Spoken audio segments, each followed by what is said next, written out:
दर्शक बंधु आज संध्या समय घटी जाइछि एक अघटन। विद्युत आघात में चलीगला जड़े व्यक्ति जीवन।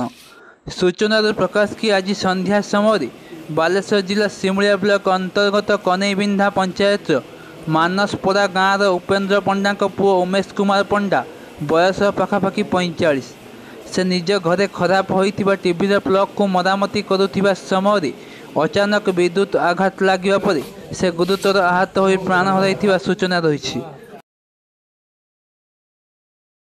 तांको संगे संगे स्थानीय ग्रामवासी माने उद्धार करी मार्कणा स्थित सरकारी सिमुलिया गोष्ठी स्वास्थ्य केन्द्र में भर्ती करने पर डाक्तर तांको मृत घोषणा करथिले।